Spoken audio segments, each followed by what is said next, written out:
Assalomu alaykum. Bugungi mavzuyimiz maxsus maktabgacha tarbiya muassasalari va maktablarni komplekslash ishlari. Ma'lumot o'rnida UNICEF ma'lumotiga ko'ra, dunyo bo'yicha taxminan 240 millionga yaqin bola nogironlik bilan yashaydi. Tadqiqotlar shuni ko'rsatadiki, bu bolalarning aksariyati rivojlanayotgan mamlakatlarda yashaydi va ta'limga kirish imkoniyatlari cheklangan.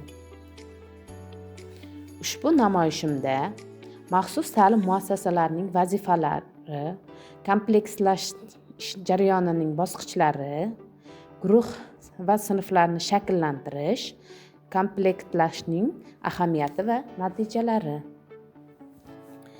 Maxsus ta'lim muassasalarining vazifalari. Maxsus maktabgacha ta'lim muassasalari va maxsus maktablar rivojlanishida nuqsoni bo'lgan bolalarni o'qitish, tarbiyalash va ularning kamchiliklarini bartaraf etish uchun xizmat qiladi. Bu muassasalarda defektolog, logoped, psixolog kabi mutaxassislar bolalarning ehtiyojiga mos dasturlar asosida ishlaydi. Maxsus maktabgacha ta'lim muassasalari va maxsus maktablar rivojlanishda cheklovlari bo'lgan bolalarni qo'llab-quvvatlashga qaratilgan ixtisoslashtirilgan ta'lim tizimi hisoblanadi. Bunday muassasalarda o'quv jarayoni oddiy bog'cha yoki maktabdagidan farqli ravishda maxsus metodlar, moslashtirilgan dasturlar va individual yondashuvlar orqali tashkil etiladi. Asosiy maqsad bolalarning mavjud imkoniyatlarini kengaytirish, o'zlashtirish jarayonini yengillashtirish va jamiyatda mustaqil yashash ko'nikmalarini rivojlantirishdir. Maxsus ta'lim muassasalarida guruh va sinflarni shakllantirish jarayoni bolalarning yoshidan tashqari, uning rivojlanish darajasi, sog'lig'i, psixologik holati va funksional ehtiyojlarini hisobga olgan holda amalga oshiriladi. Shuning uchun komplekslash jarayoni ko'p bosqichli bo'lib, tibbiy pedagogik komissiya, mutaxassislar xulosasi va dastlabki diagnostik tahlillarga asoslanadi. Bu muassasalarda bolalar turli sohalarda qo'llab-quvvatlanadi. Nutqni rivojlantirish, harakat koordinatsiyasini yaxshilash, mustaqillik ko'nikmalarini shakllantirish, emotsional barqarorlikni oshirish kabi vazifalar maqsadli mashg'ulotlar orqali bajariladi. O'quv jarayonida o'yin texnologiyalari, sensor rivojlantirish usullari, ko'rgazmali materiallar va moslashtirilgan jihozlar keng qo'llaniladi. Maxsus maktabgacha muassasalarda bolalarning kundalik hayoti ularning individual imkoniyatlariga moslashtirilgan bo'lib, mashg'ulotlar qisqa, aniq va amaliy xarakterda olib boriladi. Maxsus maktablarda esa fanlarni bosqichma-bosqich o'zlashtirish, kasbiy yo'naltirilganlik mashg'ulotlar va ijtimoiy moslashuv dasturlari amalga oshiriladi. Bunday maktablarda o'quvchilar nafaqat nazariy bilim, balki amaliy hayotga zarur bo'lgan ko'nikmalarni ham egallaydi. Jamiyatdagi eng katta nogironlik odamni imkoniyatlaridan kamroq deb ko'rishdir. Robert Hensel. Komplektlash jarayonining bosqichlari. Komplektlash bolani mos muassasa va guruhga adolatli va ilmiy asosda joylashtirish jarayoni bo'lib, quyidagi bosqichlarda amalga oshiriladi. 1. Bolani aniqlash. Oilada, bog'chada yoki poliklinikada rivojlanishda muammosi sezilganda, nutqida, eshitishida, ko'rishida yoki fikrlashda sustlik kuzatilsa. 2. TPPK, ya'ni tibbiy psixologik pedagogik komissiya tekshiruvi. Bola bir necha mutaxassis tomonidan ko'rikdan o'tkaziladi. Rivojlanish darajasi diagnostika qilinadi. Komissiya bolaning qaysi guruhga mosligini aniqlab, rasmiy xulosa beradi. 3. Guruh yoki sinfga joylashtirish. Komissiya xulosasiga tayanib, bola mos muassasasiga yuboriladi. Uning ehtiyojiga qarab o'quv reja tanlanadi. 4. Mutaxassislarni biriktirish. Bola bilan ishlaydigan logoped, psixolog, defektolog belgilanadi. Individual rivojlanish xaritasi tuziladi. Komplektlash rivojlanishda turli imkoniyatlarga ega bo'lgan bolani, ya'ni unga eng mos bo'lgan ta'lim muassasa yoki guruhga adolatli va ilmiy asoslangan tarzda joylashtirish jarayonidir. Ushbu jarayon bolaning rivojlanish ko'rsatkichlarini chuqur o'rganish, uning imkoniyatlarini baholash va kerakli mutaxassislar xulosasiga tayangan holda bosqichma-bosqich amalga oshiriladi. Dastlab bola haqidagi dastlabki muammolar belgilari oilada, bog'chada yoki poliklinikada seziladi.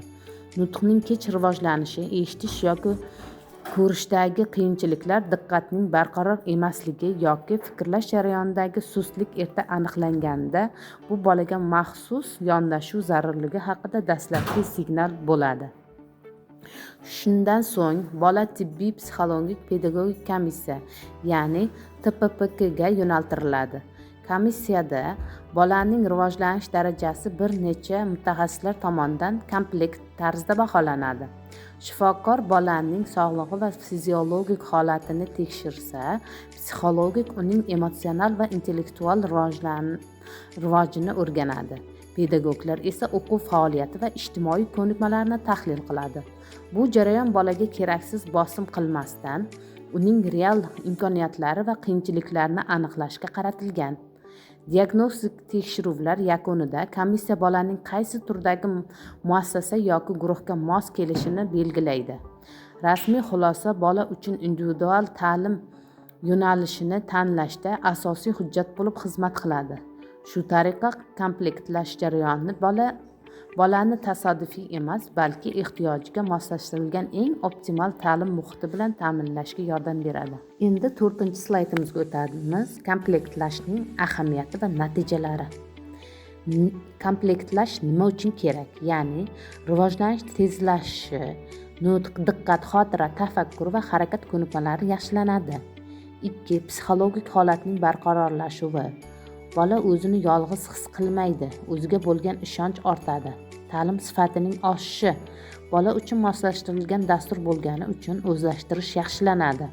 Qiyinchiliklar bosqichma-bosqich bartaraf etiladi. Maktabga tayyorgarlikning kuchayishi. Bola oddiy maktab yoki maxsus maktabning boshlang'ich sinflariga tayyor bo'ladi. 5-dan jamiyatga moslashuv, ya'ni mustaqil fikrlash, muloqot qilish, o'yin o'ynash, o'zini boshqarish ko'nikmalari shakllanadi. Bu natijalar maxsus ta'lim muassasalarining qanchalik muhim ekanligini ko'rsatadi. Maxsus maktabgacha ta'lim muassasalariga joylashtirilgan bolalarda birinchi navbatda rivojlanishning barqaror tizimli o'sishi kuzatiladi. Bunday muassasalarda mashg'ulotlar oddiy o'quv jarayonidan farq qiladi.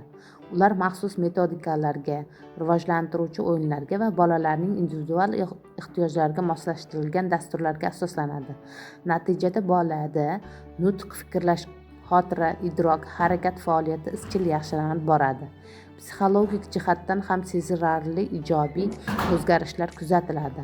Maxsus pedagogning yordami, kichik guruh muhitining qulayligi va muntazam psixologik qo'llab-quvvatlash tufayli bola o'zini xavfsiz his qiladi.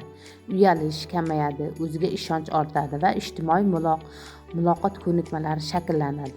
Bu esa bolaning atrofdagilar bilan erkin munosabat o'rnatishga yordam beradi. Ta'lim sifatining oshishi maxsus muassasalarning eng muhim ko'rsatkichlaridan biridir. Darslar qisqa, sodda, ko'p ko'rgazmali vositalar bilan olib boriladi. Shu tufayli bolalar yangi bilimlarni osonroq o'zlashtiradi. Har bir qiyinchilik bosqichma-bosqich yengillashtiriladi va bola individual dastur asosida o'qitilgani sababli ortda qolish minimal darajada tushadi. Shuningdek, maxsus ta'lim muassasalari bolani maktabga tayyorlashda katta rol o'ynaydi. Bolaning o'zini boshqarish, topshiriqlarni bajarish, muloqot qilish, tartibga rioya qilish kabi ko'nikmalarini mustahkamlanadi. Shu orqali bola oddiy maktab yoki maxsus maktabning boshlang'ich bosqichiga tayyor holatga keladi. Eng muhim natijalardan biri bolaning jamiyatga moslashuvi. U o'z fikrini ifoda etishi, o'yinlarda ishtirok etishi, kundalik vazifalarni mustaqil bajarishni o'rganadi. Rivojlanishdagi cheklovlar asta-sekin kompensatsiya qilinadi va bola atrofdagi ijtimoiy muhitga moslasha oladi. Xulosa: Maxsus maktabgacha ta'lim muassasalari va maxsus maktablarda komplektlash ishlari bolaning ehtiyojini chuqur o'rganib, ularni eng mos guruh va sinflarga joylashtirishni ta'minlaydi. Bu jarayon to'g'ri tashkil etilganda har bir bola individual yondashuv asosida o'ziga mos ta'lim, tarbiya va korreksion yordam oladi. Natijada bolaning nutqi, fikrlashi, harakat ko'nikmalari va ijtimoiylashuv sezilarli darajada yangilanadi. Komplektlash maxsus ta'lim samaradorligini oshiradigan, bolaning kelajakdagi rivojlanishiga mustahkam devor yaratadigan eng muhim bosqichlardan biridir.